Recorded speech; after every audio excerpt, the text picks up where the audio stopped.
देखिए, ये प्रश्न है। आपको थियरी हमने लिख के समझा दिया था, लिख के दे दिया था ताकि आप उसको पढ़ें, लेकिन पढ़ना नहीं है, कुल काम हम ही को करना है। थियरी समझाना भी है, लिखवाना भी है और सवाल हम ही को लगाना है। अपने से कुछ काम आपको नहीं करना है। आपको बताया गया था कि आवेश की गत्यावस्था को वैद्युत धारा कहते हैं। आई बराबर Q/T। ये तब है जब आवेश का प्रवाह सतत हो, समान रूप से बना रहे। लेकिन यदि प्रवाह आवेश का असतत हो, भिन्न भिन्न समयों में भिन्न भिन्न आवेश प्रवाहित हो रहे हों, तो डेल्टा टी समय में प्रवाहित आवेश डेल्टा क्यू हो तो आई बराबर डेल्टा क्यू बटा डेल्टा टी होता है। लिखवाए हैं। और तात्कालिक धारा आई बराबर limit delta T tends to 0 delta Q by delta T, that is equal to D Q बटा डी टी। अतः डी क्यू बराबर आई डी टी। तो T1 सेकेंड से T2 सेकेंड के मध्य प्रवाहित आवेश Q बराबर summation D Q from T1 to T2 बराबर integration I D T from T1 to T2। आपको निकालना है आई का मान दिया है 2T + 3T²। समय बदलेगा तो धारा बदलेगी, यानी आवेश का प्रवाह समान रूप से नहीं हो रहा है। अब सूत्र ये हो जाएगा। तो Q बराबर आई 2T + 3T² dt। कहाँ से कहाँ तक? 2 सेकंड से 3 सेकंड के मध्य। तो Q बराबर 2 × T² बटा 2 + 3 × TQ बटा 3। कहाँ से कहाँ तक? 2 से 3। तो हो जाएगा T² + TQ 2 से 3। लिमिट हो गया। क्या हो जाएगा? T² 3 का वर्ग माइनस 2 का वर्ग प्लस 3 का घन माइनस 2 का घन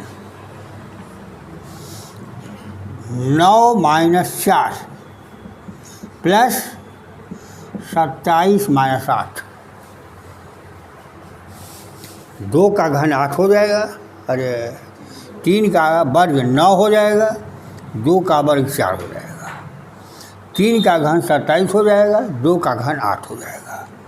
तो जब 5 धन 27 में 60 गया 19 बराबर 24 कूलम आवेश प्रवाहित हुआ। Q बराबर यानी 24 बराबर n गुणे 1.6 × 10⁻19 कूलम, या n बराबर 24 कूलम बटा 1.6 × 10⁻19 कूलम। 24 गुणे 10 × 10⁻18, या 10 रहने दीजिए।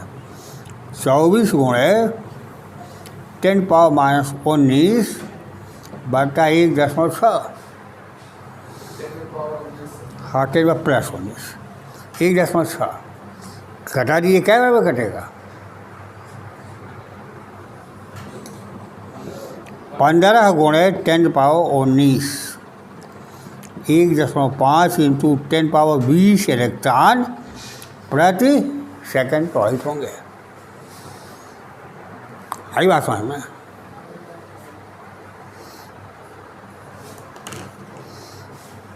मिटा लें।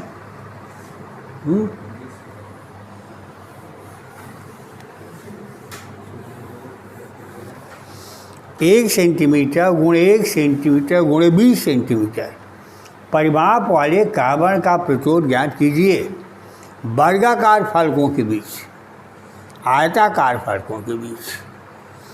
तो कैसे लगाएंगे? ये कार्बन का टुकड़ा हो गया,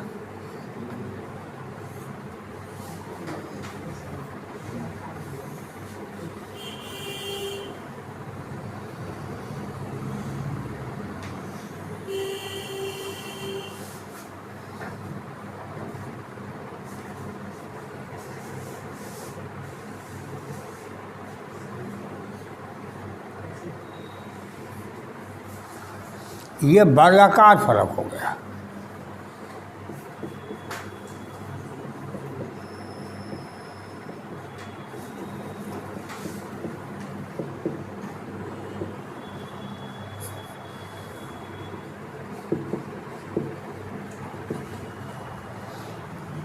यह 1 सेंटीमीटर और यह भी है 1 सेंटीमीटर। लंबाई और चौड़ाई 1-1 सेंटीमीटर है। इन फलकों के बीच में 20 सेंटीमीटर, तो ए बराबर 1 वर्ग सेंटीमीटर 10⁻⁴ वर्ग मीटर। यल बराबर 20 सेंटीमीटर 20 × 10⁻² मीटर। आर बराबर रो × L/A 3.5 × 10⁻³ गुणे यल 20 × 10⁻² बटा 10⁻⁴ हो गया। कितना हो गया? 3.5 गुणे 20 × 10⁻⁻1 कितना हो गया? 7। आया था तो बढ़िया था।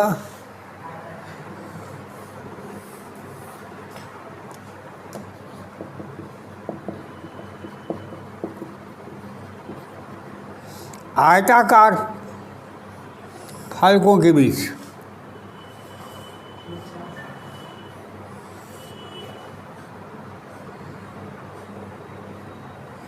और धारा ऐसे भेज रहे हैं।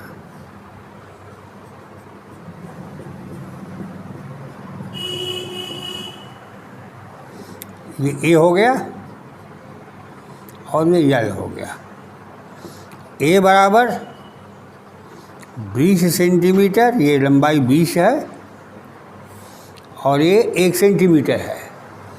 20 सेंटीमीटर गुणे 1 सेंटीमीटर 20 वर्ग सेंटीमीटर। और यल बराबर दोनों फलकों के बीच की दूरी 1 सेंटीमीटर।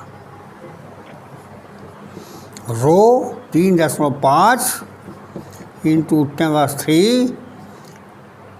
यल 1 गुणे 10⁻² बटा 20 × 10⁻⁴ हल कर लीजिए। इतना ओम हो गया। कोई दिक्कत है?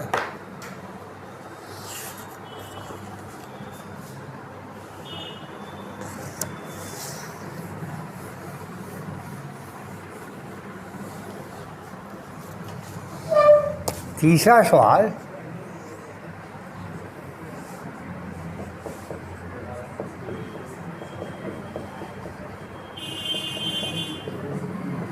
वह ताप जांच कीजिए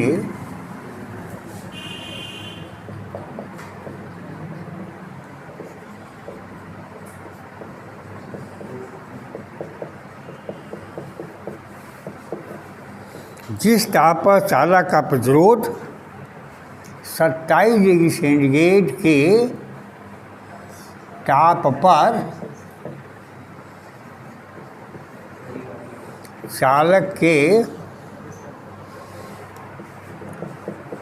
प्रतिरोध से 20% अधिक हो।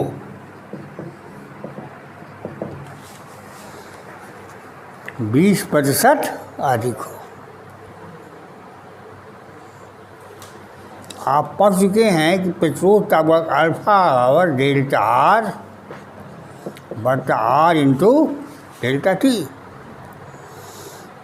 अल्फा बराबर कितना, जिस ताप पर चालक का प्रतिरोध अल्फा का मान तो उसमें हमने छोड़ दिया है, नहीं लिखा है। अल्फा का मान कितना ले लिया जाए, कुछ ले लिया जाए, हैं? पता नहीं सब किताब में सवाल है या नहीं है।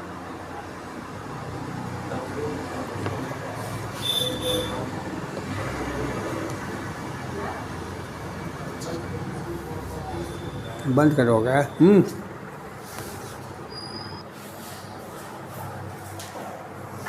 तो अल्फा का मान आ गया 0.0025।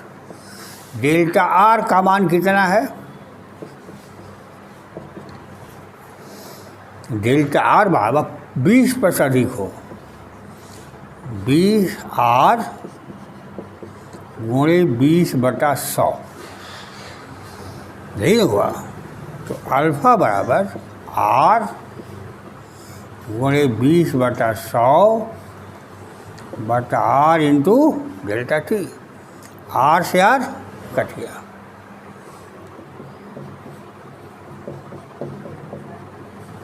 एक बटा 5 इंटू डेल्टा टी। तो डेल्टा टी बराबर 1/5 गुणे अल्फा,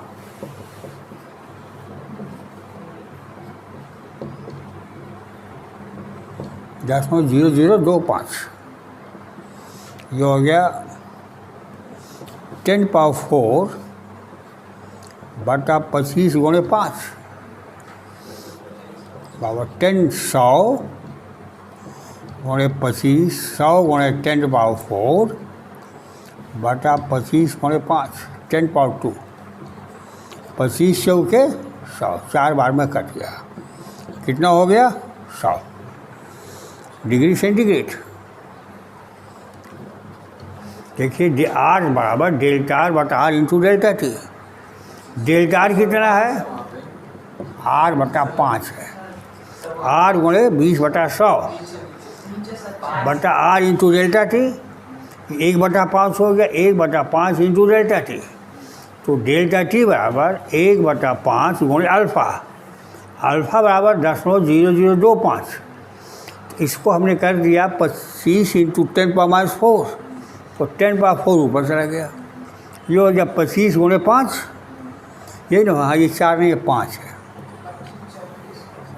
25 गुणे 5, तो यह हो गया 100 बटा 400/5,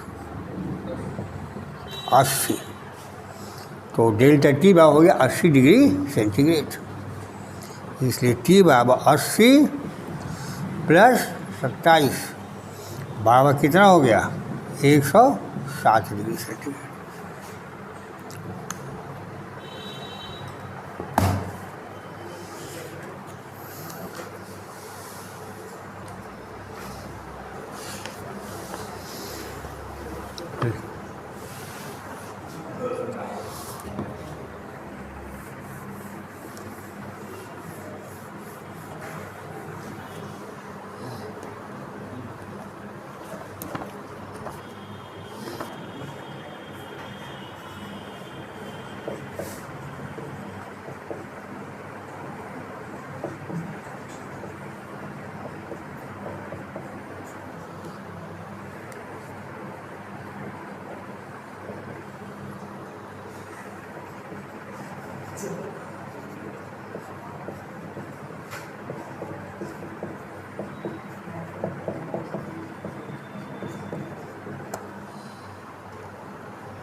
नाइक्रोम के तार को 230 वोल्ट की सप्लाई से जोड़ा जाता है तो धारा 3.2 एम्पीयर बहती है। कुछ देर बाद धारा घटकर 2.5 एम्पीयर हो जाती है। कमरे का ताप 27 डिग्री सेंटीग्रेड हो तो अस्थायी अवस्था में तार का ताप याद करो।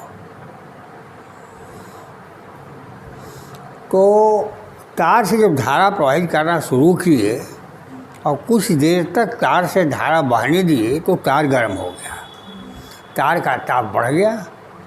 तार का ताप बढ़ गया तो प्रतिरोध बढ़ गया और धारा घटकर 2.5 एम्पीयर हो गई। अल्फ़ा का मान दिया है 1.7 ओम मीटर। ये अल्फ़ा का मान दिया है। तो कैसे निकालेंगे? अल्फ़ा बराबर डेल्टा आर बटा आर इंटू डेल्टा टी। आसान तरीका बता रहे हैं, बहुत लंबा जाएंगे तो बहुत लंबा हो जाएगा ये सवाल। अल्फ़ा बराबर डेल्टा आर बटा आर इंटू डेल्टा टी। हम तापक्रम में परिवर्तन निकाल लें, तापक्रम कह रहे हैं, प्रतिरोध में परिवर्तन निकालें। तो 27 डिग्री सेंटीग्रेड पर प्रतिरोध बराबर 230 बटा 3.2 ओम। भी भाई आई वाले सूत्र से 30 डिग्री सेंटीग्रेड ताप पर प्रतिरोध R2 बराबर 2.30 बटा 2.5 ओम। भी भाई सूत्र से तो डेल्टा आर बराबर R2 माइनस R1 बटा R1 into delta T. R2 का मान है 230 बटा 2.5 माइनस 230 बटा 3.2 बटा 230 बटा 3.2 गुणे ये अल्फ़ा है गुणे डेल्टा टी। ये हो गया आपका कितना 1/2.5 माइनस 1/3.2 गुणे 1/3.2 गुणे डेल्टा टी। 230 अंश में दोनों तरफ घटा दिया, बाकी काम कर लेंगे कि नहीं कर लेंगे। अल्फ़ा का मान कितना रखेंगे 1.7 इंटू 10⁻⁴ बराबर 3.2 माइनस 2.5 बटा डेल्टा टी गुणे 2.5 गुणे 3.2 और गुणे 3.2। ये इससे कट गया, ये हो गया 0.60 बटा डेल्टा टी गुणे 2.5। अब डेल्टा टी का मतलब T2 minus T1, delta T का मतलब T2 माइनस T1। आई बात समझ में? पहले क्या किया 27 डिग्री में प्रतिरोध निकाला, फिर निकाला 30 डिग्री सेंटीग्रेड में प्रतिरोध हुआ ना। अब अल्फ़ा का मान निकाला R2 माइनस R1 बटा R इंटू डेल्टा टी। यहाँ से इसको हल कर लिया।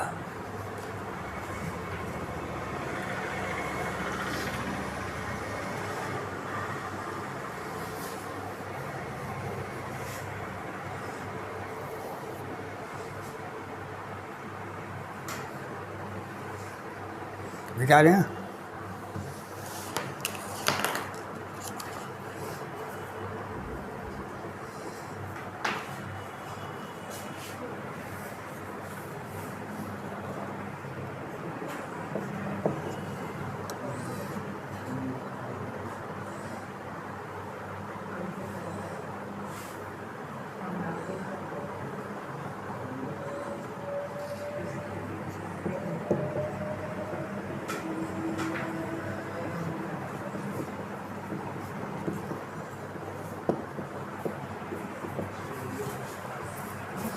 देखिए 0 डिग्री से कार्बन का प्रतिरोध 104 ओम है। इसके साथ किस प्रतिरोध का लोहे का तंतु जोड़ें कि ताप बदलने पर संयुक्त तंतु का प्रतिरोध न बदले।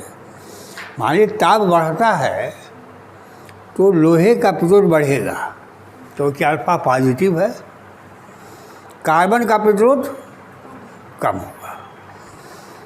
संयुक्त तंतु का प्रतिरोध तब नहीं बदलेगा जब लोहे के तंतु के प्रतिरोध में वृद्धि बराबर कार्बन के तंतु के प्रतिरोध में कमी।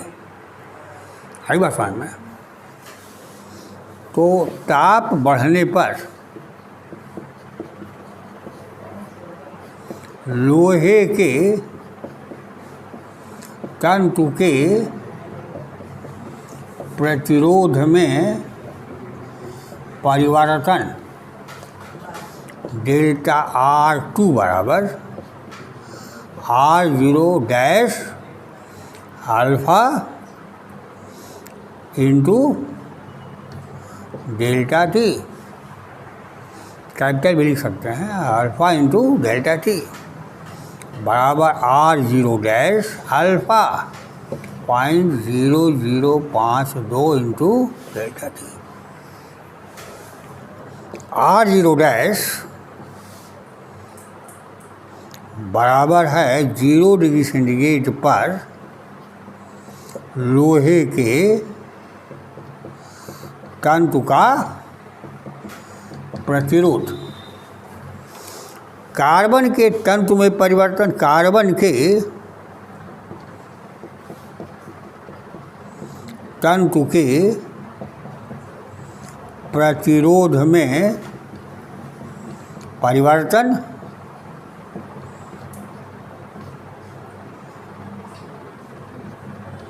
R0 alpha into delta T.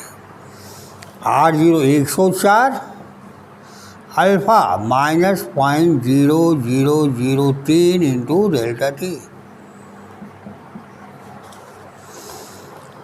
संयुक्त तंतु का प्रतिरोध नहीं बदलेगा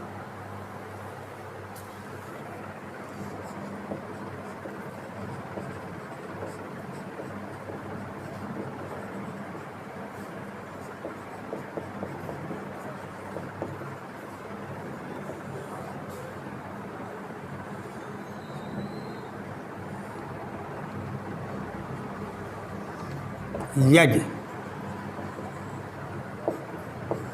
delta R2 plus delta R1 बराबर 0, संयुक्त परिवर्तन शून्य हो, प्रतिरोध का संयुक्त परिवर्तन शून्य हो, अर्थात R0 गुणे 0.0052 into delta T plus 104 minus 0.0003 into delta T बराबर 0। प्रतिरोध का संयुक्त जो परिवर्तन हो रहा है, संयुक्त तार के प्रतिरोध में जो परिवर्तन हो रहा है वो शून्य हो जाए, अर्थात लोहे के प्रतिरोध में वृद्धि बराबर कार्बन के प्रतिरोध में कमी।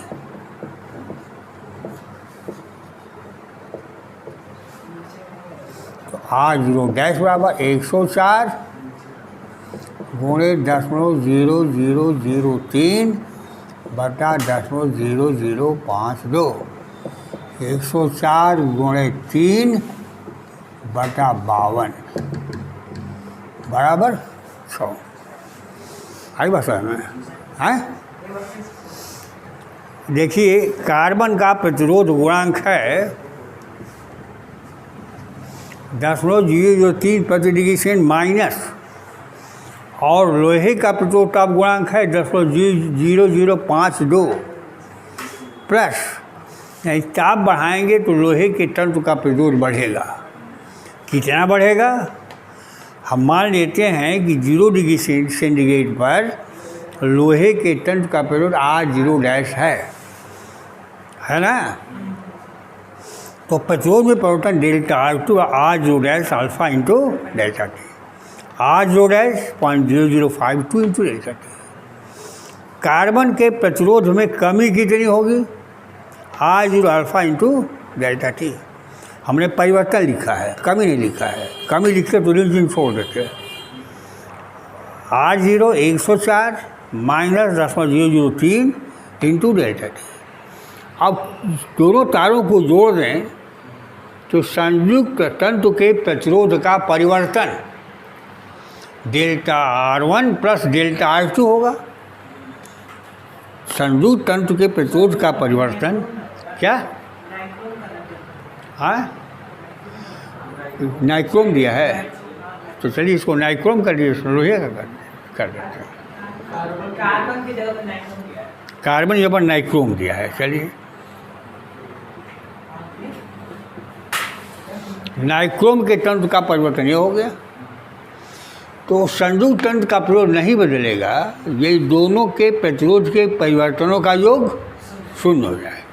तो प्रतिरोध के परिवर्तन हो गए डेल्टा R2 और डेल्टा R1। यह योग कितना हो गया? 0। तो ये 0 हो गया, ऋण से इधर गया तो प्लस हो गया। तो इसका मतलब हुआ कि लोहे के कार्बन के तंतु के प्रतिरोध में परिवर्तन बराबर नाइक्रोम के तंतु के प्रतिरोध में परिवर्तन। 0 दोनों कर दिया, हल कर दिया, 6 आ गया।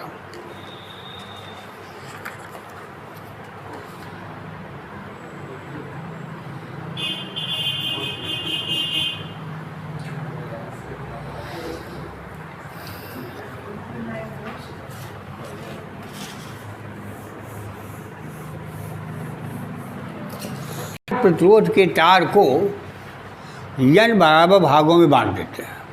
देखिए आर प्रतिरोध के तार को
इसको n भागों में बांट दिया।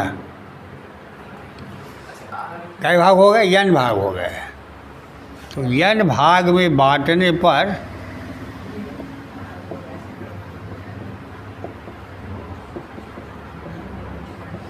प्रत्येक भाग का प्रतिरोध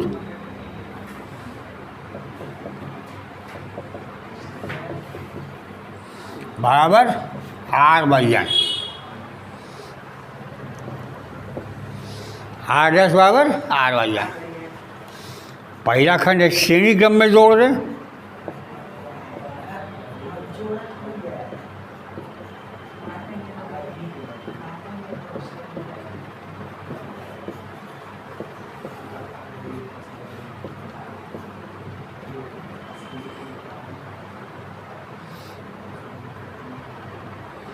R' plus R' plus R' कै बार?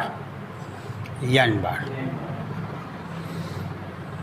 तो R' बराबर n गुणे R', n गुणे R/n। अब R वही होगा जो कि पहले था। समांतर क्रम में जोड़ने पर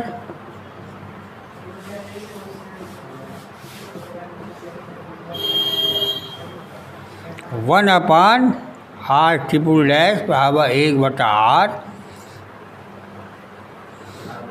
1/R/n प्लस 1/R/n कै बार? n बार। बराबर हो गया n/R plus N by R plus N by R कई बार एन बार बराबर N square by R triple dash बराबर आर बटा एन स्क्वायर। कौन बहुत कठिन सवाल था, जो कक्षा 10 का सवाल है।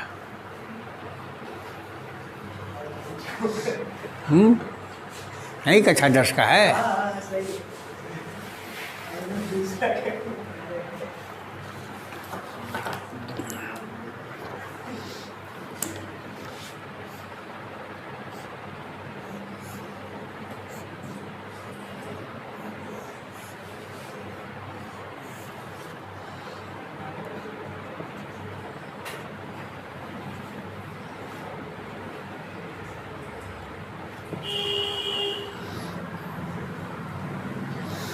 बारह ओम के प्रतिरोध में शक्ति 6 वाट है।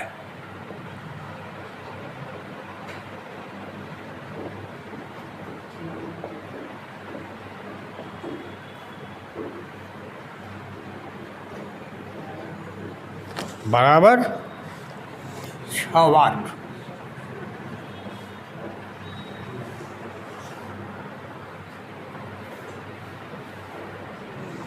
आठ ओम के प्रतिरोध में शक्ति क्षय बताओ।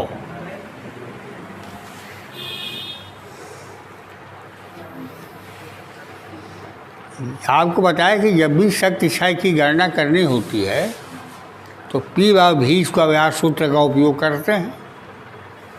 तो हम पहले V का मान निकाल रहे हैं।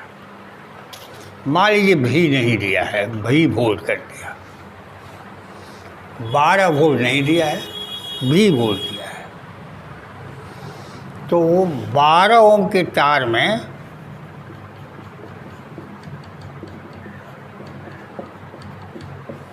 शक्ति क्षय P बराबर V स्क्वायर बाई आर। तो V स्क्वायर बराबर P गुणे आर। P है 6 और V है 12। V स्क्वायर बराबर 72। 8 ओम के तार में शक्ति क्षय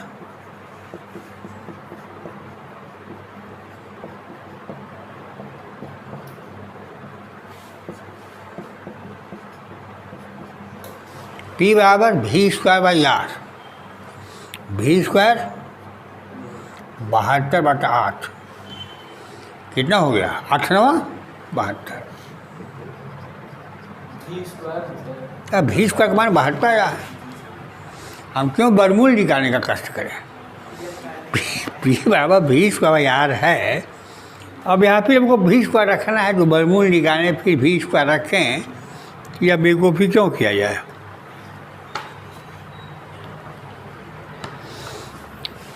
मिटा लें।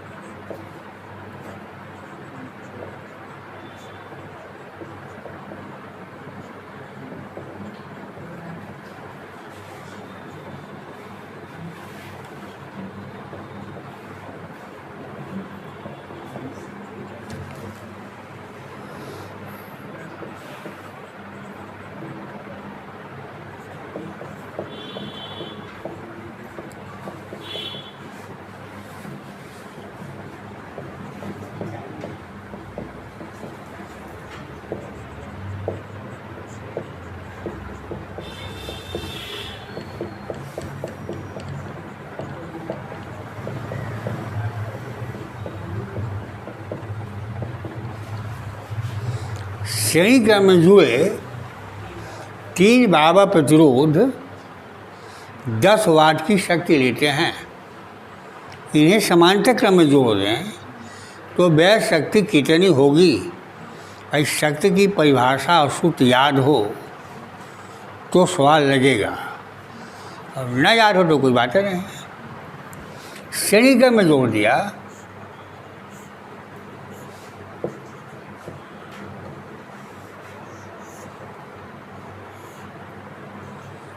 V बराबर V स्क्वायर बटा 3R, और कितना हो गया? 10 वाट। हो गया ना। तो V² बराबर 30 वाट। समीकरण नंबर 1। समांतर क्रम में जोड़ दिया।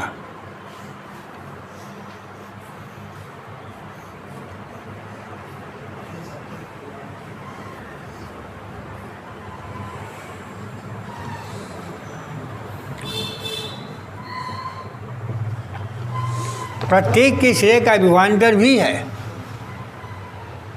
और प्रत्येक का प्रतिरोध R है। तो प्रत्येक में बह शक्ति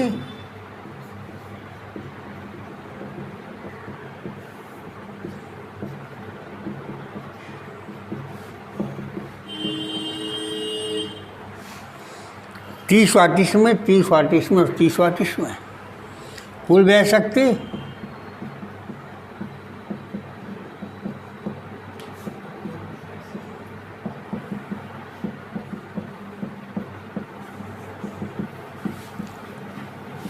बराबर 90 वाट।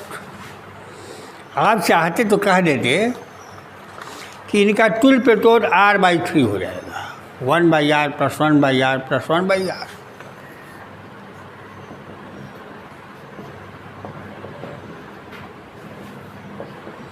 V² बटा R/3 नहीं हो गया, अब हो गया 3 गुणे V²/R, 3 गुणे कितना 30 बराबर 90 वाट। ऐसे भी लगा देते हैं।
साठ वाट 30 वोल्ट के बल्ब को 90 वोल्ट की बैटरी से जोड़ के जलाना है तो जलेगा कि फ्यूज कर जाएगा?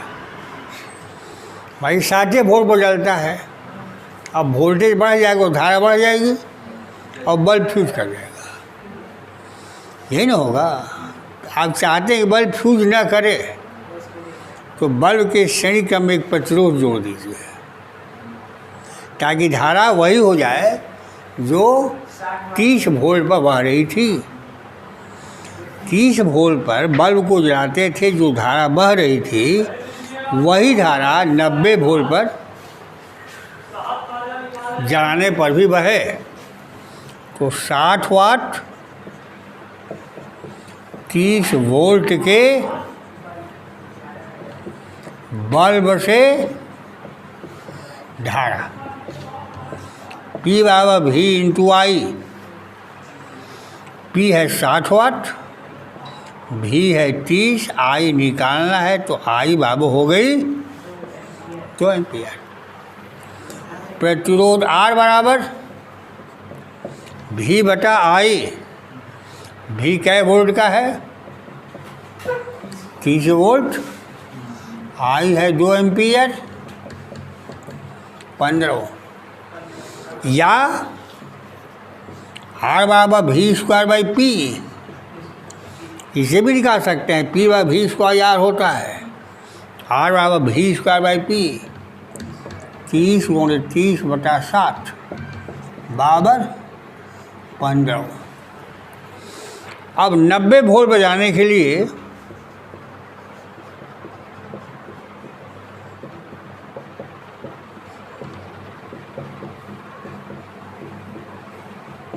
श्रेणी क्रम में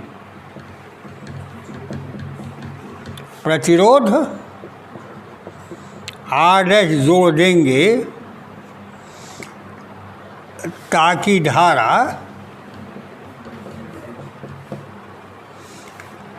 2 एम्पियर ही बहे, तभी तो ठीक ठाक चलेगा। धारा ज़्यादा हो तो बल्ब फ्यूज कर जाएगा। तो धारा I बराबर E बटा R प्लस R', ये बल्ब का प्रतिरोध, और यह प्रतिरोध जो आपने जोड़ा है वह प्रतिरोध हो गया। भी कितना है? 90 वोल्ट। R कितना है? R निकाला गया 15 ओम। R' आपने जोड़ा है, धारा है 2 एम्पियर। तो 90 बराबर 30 धन 2R', 90 बराबर 30 धन 2R', 2R' बराबर 60, R' बराबर 30। तो बल्ब के श्रेणी क्रम में 30 ओम का प्रतिरोध जोड़ देंगे।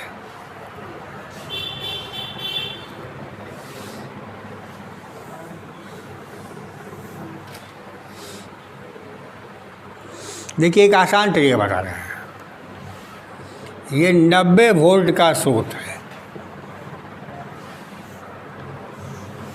ये आपका बल्ब हो गया, ये प्रतिरोध R जोड़ दिया आपने।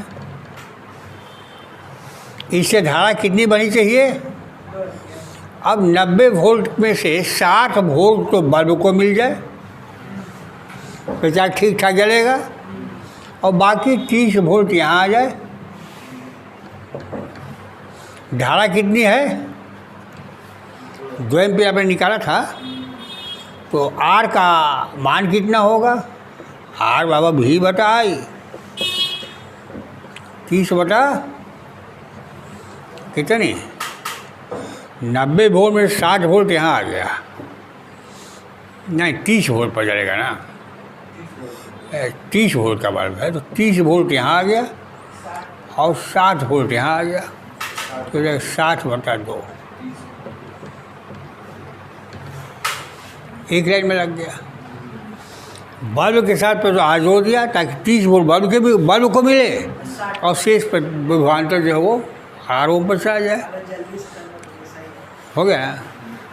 अब बंद कीजिए कहानी, आप अपने से लगाइए सवाल।